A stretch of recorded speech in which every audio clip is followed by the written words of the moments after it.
की लेखनी है उसकी धार को उनको कम नहीं करना चाहिए। मेरा तो सभी साथियों से यही अनुरोध है। और एक आदरणीय बहन जी से मैं आग्रह करना चाहूंगा कि पिछले दिनों जो रतिया में घटनाक्रम हुआ, एक पत्रकार साथी को जेल भी जाना पड़ा, इसके अंदर हम किसी को दोष नहीं देते, ना तो पत्रकार को दोष दे सकते, ना विधायक को दोष दे सकते। बहन जी, हो सकता है एक हादसा हो, जाने अनजाने में एक एक्सीडेंट हो गया था, लेकिन हम ये कह सकते हैं कि लो खोटा कि लुहार खोटा, लेकिन इस गतिरोध को समाप्त करना चाहिए। और ये सबसे बड़ी जिम्मेदारी बहन जी आपकी है और राष्ट्रीय अध्यक्ष पवन आश्री जी की है, और हमारे फतेहाबाद प्रेस क्लब के प्रधान बने बेटा साहब, इनको भी आप बीच में लो। 5 से 8 वरिष्ठ साथी है, उनको बीच में लेके इस गतिरोध को तुरंत समाप्त करो।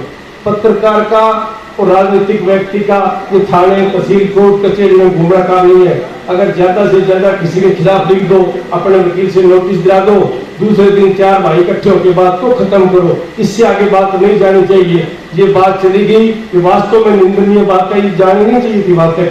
अब बहन जी, बाप की जिम्मेवारी बनती है, आप भीषण पितामह की तरह आंख मूंद के चीर नहीं देख सकती। आप कल या परसों इनको बुला के सभी साथियों को इस गतिरोध को दूर करें, ताकि हमारे पत्रकारों का, राजनीतिक व्यक्तियों का वही आपस के अंदर मिलन होता रहे। क्योंकि फतेहाबाद जिला बड़ा अच्छा है भाईचारे के मामले में। यहाँ पे 36 बिरादरी एक दूसरे के सुख दुख में जाते हैं, एक दूसरे का भाईचारा है।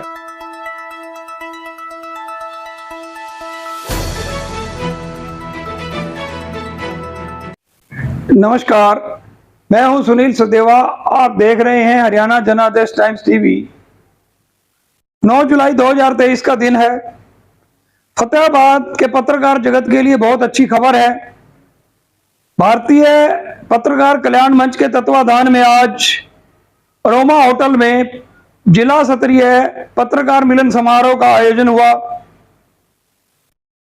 आयोजनकर्ता प्रदेश अध्यक्ष विजय बजाज, मुख्य संरक्षक जगदीश रावी, विष्णु नाडोड़ी, प्रदीप जांगड़ा, होशियार काजला, सोनू बंसल, बहुत सारे पत्रकारों ने अग्रणी भूमिका निभाई। जिले भर के पत्रकार इस आयोजन में पहुंचे। पूर्व विधायक बलवान सिंह दौलतपुरिया ने पत्रकार मिलन समारोह में एक बहुत ही शानदार भाषण दिया। बलवान सिंह दौलतपुरिया जब से राजनीति में शुरू हुए हैं, मैं पत्रकारिता में उनसे पहले हूं और मैं उनको बड़े करीब से जानता हूं, सुनता रहा हूं, बड़ा सम्मान करते हैं, बड़े भाई की तरह आदर करते हैं। बलवान सिंह दौलतपुरिया का इतना शानदार भाषण पहले मैंने कभी नहीं सुना। तो आप सुनिए पत्रकार मिलन समारोह में बलवान सिंह दौलतपुरिया ने क्या कहा।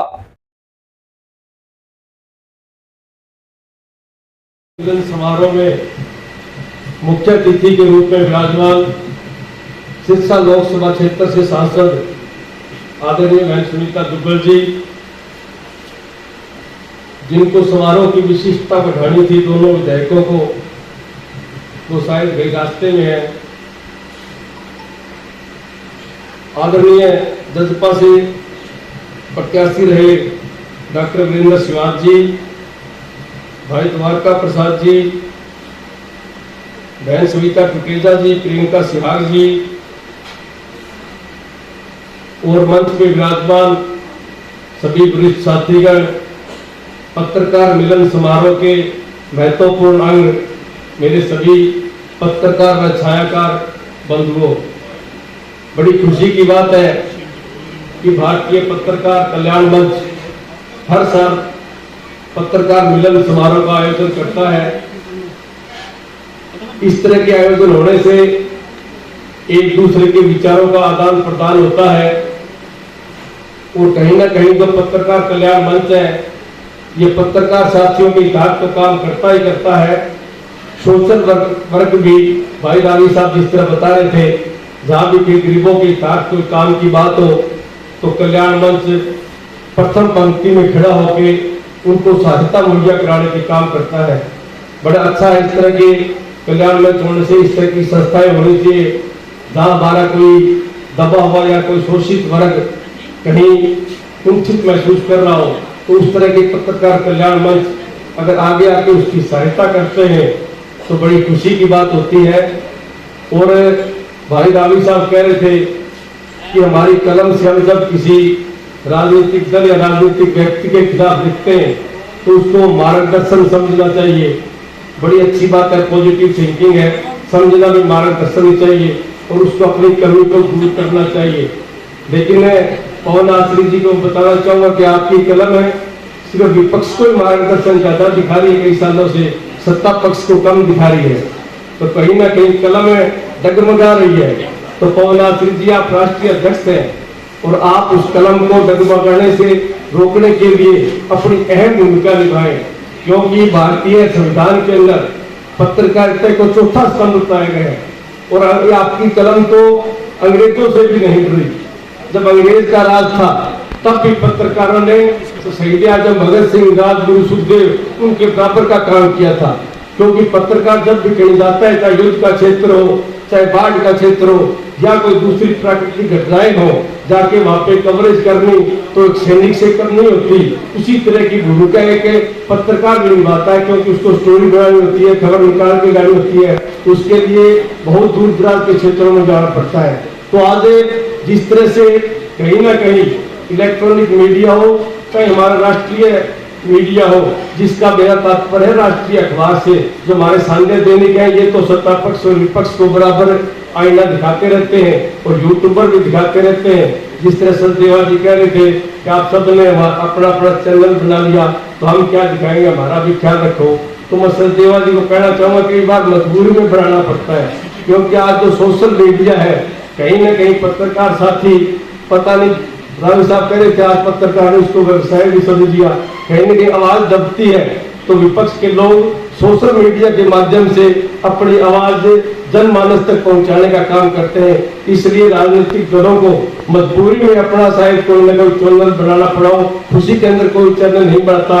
ये तो पत्रकारों का काम है, इनको संस्था है, इनको भी करना चाहिए, लेकिन पत्रकारों के खूबी अच्छी तरह से समझनी चाहिए।